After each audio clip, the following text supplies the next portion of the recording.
आप पहले कितना पढ़ाई किए हैं इससे कोई फर्क नहीं पड़ता। फर्क इससे पड़ता है कि वो पढ़ाई आपको याद है भी या नहीं, क्योंकि सबसे ज्यादा स्टूडेंट सिर्फ सिलेबस को कंप्लीट करने की सोचते हैं, पर वो कंप्लीट की गई सिलेबस काम आएगी या नहीं ये सोचना भूल जाते हैं। तो आपका फोकस सिलेबस कंप्लीट करने से ज्यादा रिवीजन पर होना चाहिए। ऐसा नहीं है कि आपको सिलेबस कंप्लीट नहीं करना है, सिलेबस भी कंप्लीट करना है और साथ में रिवीजन भी करना है। कैसे करना है आगे स्टेप बाय स्टेप बताऊंगा, तो बने रहिएगा इस वीडियो के लास्ट तक अगर आपको रियल में नॉलेज चाहिए तो, वरना फालतू के बहुत सारे वीडियो मिल जाएंगे। दोस्त, सबसे ज्यादा स्टूडेंट का सवाल ये रहता है कि जो हम पढ़ते हैं वो भूल जाते हैं। तो सबसे पहले आप इस बात को समझिए कि यहाँ पे तो कोई स्वामी विवेकानंद जी तो है नहीं कि जो एक बार पढ़ लिया वो हमेशा याद रहेगा। सिर्फ स्टूडेंट ही नहीं, सब कोई भूलता है, क्योंकि भूलना हमारे प्रकृति में है। पर कोई टॉपिक हमें कितने समय तक याद रहेगा ये इस बात पर डिपेंड करता है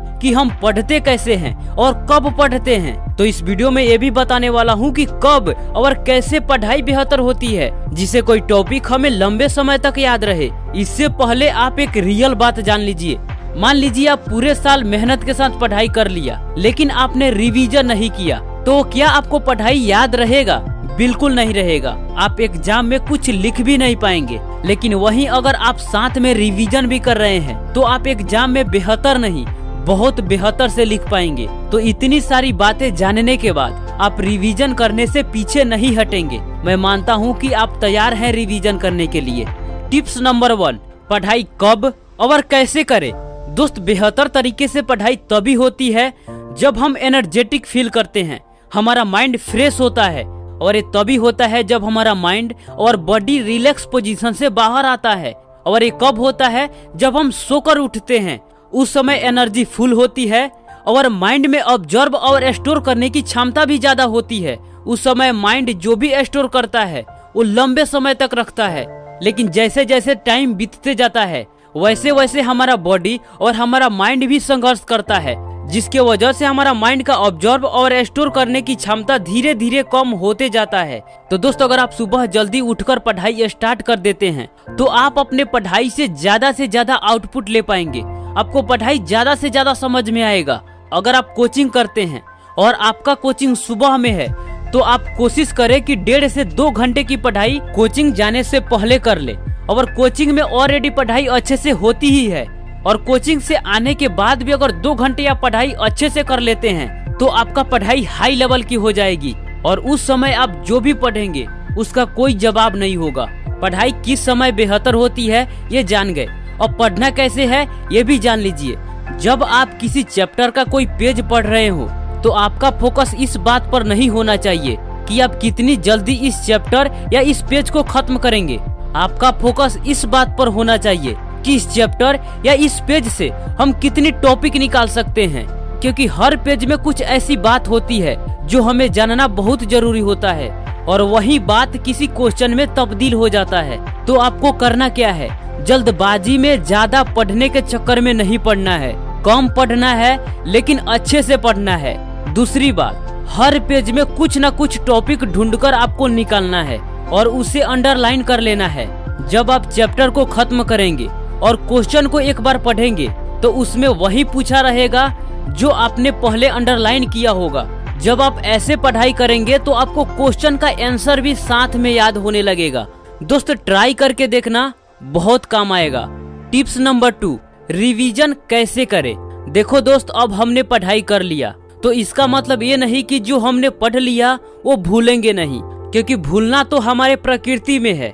तो आप ये भी जान लीजिए कि किसी टॉपिक को हम कब और कितना भूलते हैं। देखिए, बहुत स्टूडेंट ऐसे हैं जो अगर किसी टॉपिक को पढ़ते हैं तो उसे 2 या 3 महीने बाद या 6 महीने बाद रिवीजन करते हैं, तब तक उस टॉपिक को वो 100% तक भूल गए रहते हैं। तो दोबारा उतना टाइम और एफर्ट लगाना पड़ता है, पीछे की सारी मेहनत बेकार हो जाता है। तो ऐसा करने से हमारा आधा समय बर्बाद होता है। लेकिन अगर हम उसी टाइम और एफर्ट को सही समय पर लगाएं तो हम उतना ही समय में पहले से 2 गुना ज्यादा बेहतर पढ़ाई कर सकते हैं। दोस्त, ये साइंटिफिक प्रूव्ड है।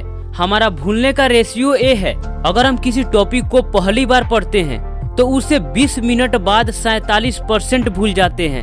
1 घंटे बाद उसे 53% भूल जाते हैं। 1 दिन बाद उसे 66% भूल जाते हैं। 7 दिन बाद उसे 75% भूल जाते हैं। 1 महीने बाद लगभग 80% भूल जाते हैं और 1 साल बाद 95 से 100% तक भूल जाते हैं। तो इसलिए आपको पढ़ा हुआ हमेशा याद रहे।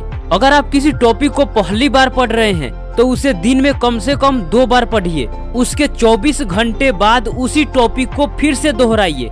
उसके 7 दिन बाद फिर से दोहराइए। फिर उसके 1 महीने बाद फिर से दोहराइए। अगर इस साइकिल को आप पूरा कर लेते हैं तो आपको कोई भी टॉपिक 100% तक याद रहेगा। और इसका मतलब ये भी मत समझिएगा कि अगर हमको 100% तक याद हो गया तो हम कभी भूलेंगे नहीं।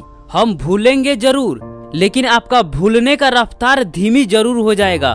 तो उसको आप 2 से 3 महीने के अंतराल में दोहराते रहिए। आपको हमेशा 100% तक याद रहेगा और ज्यादा आपको एफर्ट नहीं लगाना पड़ेगा। दोस्त, हमें दोहराने में ज्यादा समय नहीं लगता जितना हमें पहली बार पढ़ने में लगता है। लेकिन हमारा पढ़ाई साकार तभी होगा जब हम दोहराएंगे और हमें याद रहेगा। तो आप दोहराने से पीछे मत हटिएगा, वरना आपका सारी पढ़ाई सारी मेहनत बेकार है, क्योंकि याद ही नहीं रहेगा। अगर आपको कोई टॉपिक आज भी याद है तो आप देखेंगे कि उसे आप कई बार दोहराया है। अब हम बात करते हैं रिवीजन हमें पढ़कर करना चाहिए या लिखकर। तो दोस्त, लिखकर रिवीजन करना सबसे इफेक्टिव तरीका है, क्योंकि अगर हम किसी टॉपिक को लिखकर रिवीजन करते हैं उस वक्त हम 4 तरीकों से किसी टॉपिक को याद कर रहे होते हैं। आंख देख रहा होता है, मुंह बोल रहा होता है, कान सुन रहा होता है और हाथ लिख रहा होता है, जिसे लिखने का एक्सपीरियंस भी होते चला जाता है। तो दोस्त, लिखकर रिवीजन करना सबसे इफेक्टिव तरीका है। तो अगर आपको किसी भी टॉपिक को याद करना है तो लिखकर और बोलकर याद करिए, आपको बहुत जल्द और लंबे समय तक याद रहेगा। तो दोस्त, एक बार फिर से रिपीट करते हैं। अगर आपको पढ़ाई याद रखना है तो उसे दोहराना पड़ेगा। बिना दोहराए आप पढ़ाई को याद नहीं रख सकते। इसमें मेहनत लगता है, लेकिन बिना मेहनत का आप बेहतर नहीं बन सकते। पॉइंट नंबर 2, सबसे बेहतर पढ़ाई सुबह में होती है। आप कम पढ़े लेकिन बेहतर से पढ़े, जिसे आप याद रख सके। पॉइंट नंबर 3, रिवीजन कैसे करें। अगर आप किसी टॉपिक को पहली बार पढ़ रहे हैं तो उसे दिन में कम से कम 2 बार पढ़िए। 24 घंटे बाद फिर से दोहराइए और 1 सप्ताह बाद फिर से दोहराइए। 1 महीने बाद उसे फिर से दोहराइए। ये साइकिल पूरा कर लीजिए। उसके बाद 2 से 3 महीने के अंतराल में दोहराते रहिए। पॉइंट नंबर 4, किसी भी टॉपिक को याद करना है तो उसे लिखकर और बोलकर याद करें, जिससे बेहतर से याद होगी और लंबे समय तक याद रहेगी। दोस्त, कैसा लगा वीडियो कमेंट में बताइएगा। मिलते हैं आपसे फिर अगले वीडियो में। तब तक के लिए आपका धन्यवाद।